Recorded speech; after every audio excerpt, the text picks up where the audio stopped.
In Bible times, Nineveh was the capital of the nation of Assyria. This great city was large in size and population. But for many years those living in Nineveh had become more and more wicked. The king was a powerful man of war, and his armies were conquering first one country then the next as the Assyrian Empire grew. Every day they were getting closer and closer to the borderland of Israel. The people in Israel were afraid of the Assyrians. There had never been any friendliness between the two nations because of the differences in the ways they lived.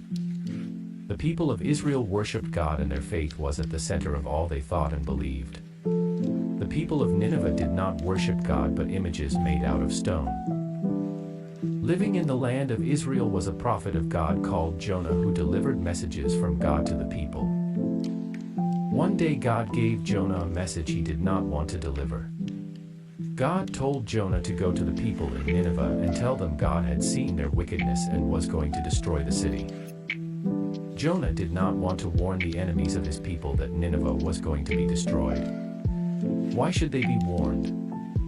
Why didn't God just go ahead and destroy Nineveh?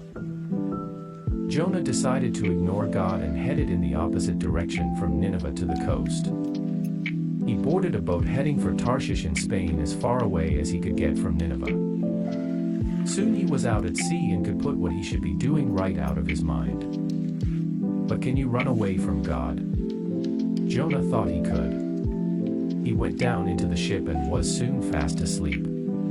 While Jonah slept, God caused a storm the likes of which the sailors had never seen before. They fell to their knees and cried out to their gods to spare their lives.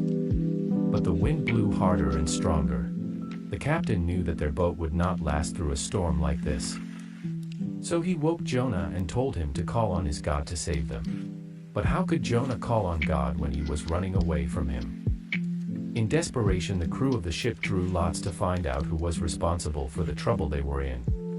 And it just so happened that Jonah was shown to be the guilty one. The sailors demanded to know who he was and what he had done to upset God.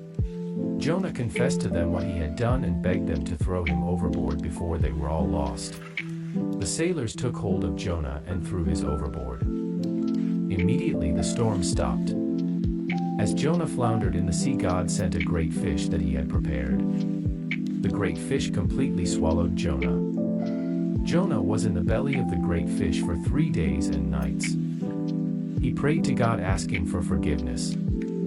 Then the Lord spoke to the fish and it vomited Jonah out onto dry land. God repeated his instruction for Jonah to go to the city of Nineveh. This time Jonah obeyed. Jonah went boldly into the city and cried out, "In 40 days Nineveh will be destroyed." He walked throughout Nineveh warning of God's judgment on the city. The people listened and believed what Jonah told them. They proclaimed a fast to repent of their wickedness. When the king heard about Jonah's message, he became aware of the ways he had disobeyed God. The king was so sorry for his wickedness he took off his rich royal garments.